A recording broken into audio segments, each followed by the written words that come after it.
Good morning, good afternoon, good day. Today is February 22nd, 2023, and you're listening to WRDW the Q. I'm Hannah Todd. I'm joined again this week with Brett Wood, our Vice President.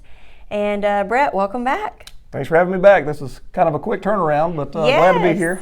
Well, as everyone at Robbie D Wood knows, things do turn around kind of quickly here. So I'll let you open up today's podcast with some new news. Okay, yeah. Last week I said I didn't have anything else to announce, but this week we have quite a bit to announce. It's been a very hectic, busy week for us and going to be for quite a while. We're pleased to announce that we're opening 2 new terminals over the next 2 weeks.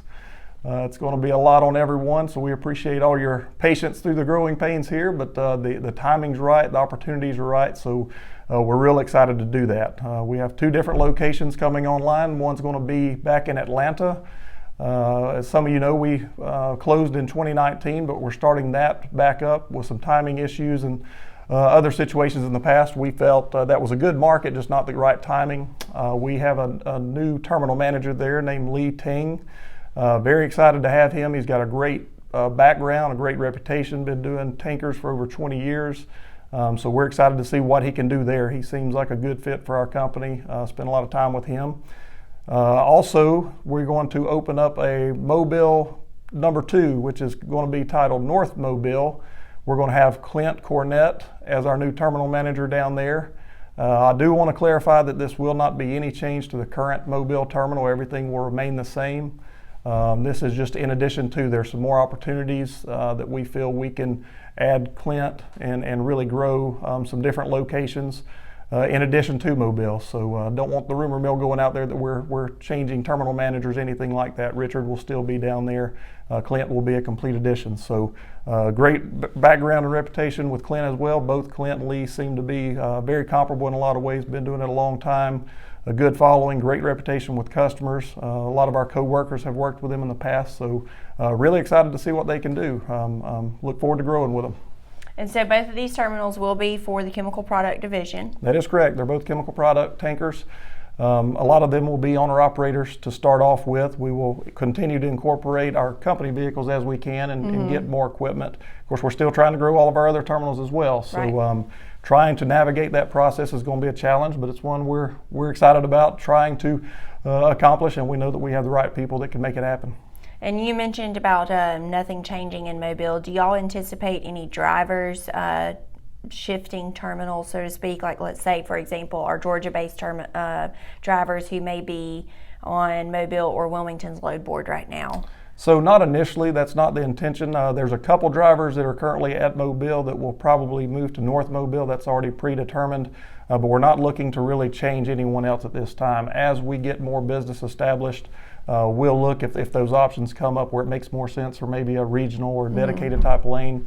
One great thing about adding these terminals is building our network. The market's really more normalized, I guess, in the past year or so.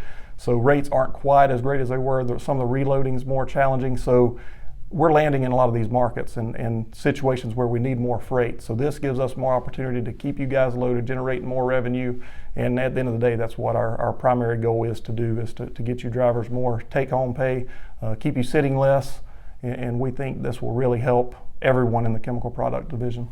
Do you anticipate that there would be any overflow into the hazardous waste division with these terminals or other terminals for that matter? It will eventually, not initially, but yes, over time we work, obviously a lot of people who produce chemicals also produce a waste. So we get those opportunities maybe months down the road, sometimes years, but yes, I definitely think there can be some opportunities for growth there as well.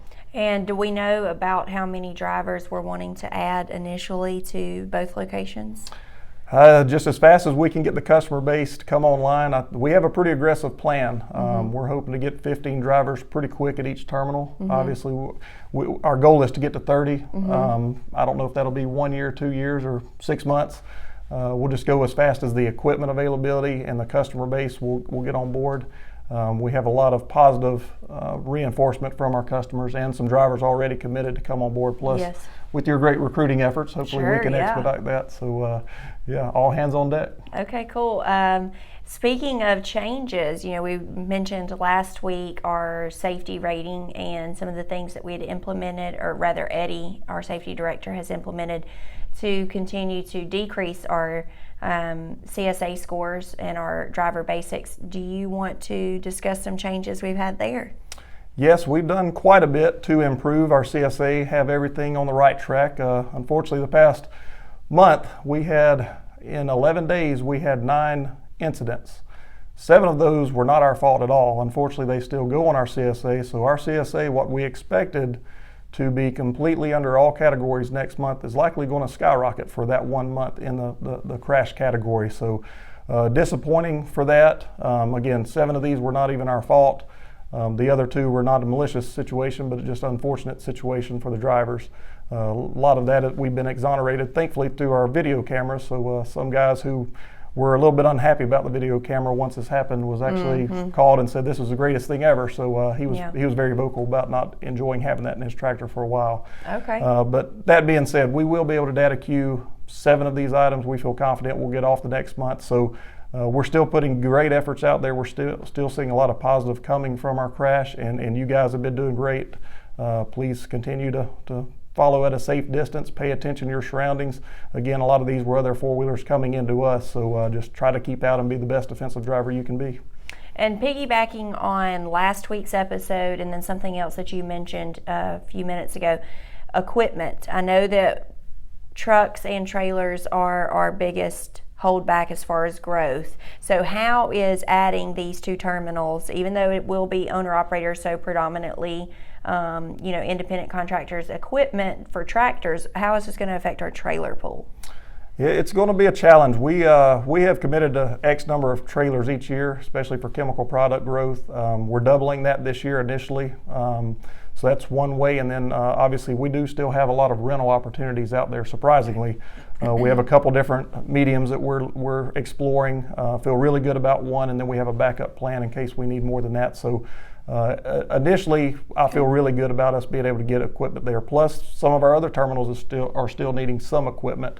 We're in pretty good shape for the most part. On a different note in waste, we're able to get some roll-off trailers, things like that. Wonderful. Very delayed, but they are coming. Ordered a lot of boxes already. So, yeah, we're looking to upgrade and increase our necessary items that need to be updated, as well as adding, especially to support these 2 new terminals and our current terminals everywhere. Okay. Is there anything else you want to add to today's episode? I don't have anything else. That's a lot already on our plate to be thinking short about. And so sweet, don't have anything else currently standing out at me. I will say, we're coming to the end of the threshold as far as if you want to join this year's weight loss challenge, you need to get by a home terminal. I know we've been saying that. Next week is March. Can you believe that? We're almost at the end of quarter 1. So please get weighed in. Yes, money on the table. We talked about free money last week. Do you have a health tip for this week? Continue to diet and exercise. The most simple solution out there. Try to take 30 minutes a day to do something, whether it be a walk or something intense. If you don't have as much time, to try to do something more intense on a shorter interval. And then just watch what you eat. Try to lower those portions. Well, this will conclude this week's episode of WRDW the Q. I hope you continue to listen, and maybe we'll have more announcements next week. Hopefully not this big. Hopefully not this big. Everyone have a great day, and we'll see you next week.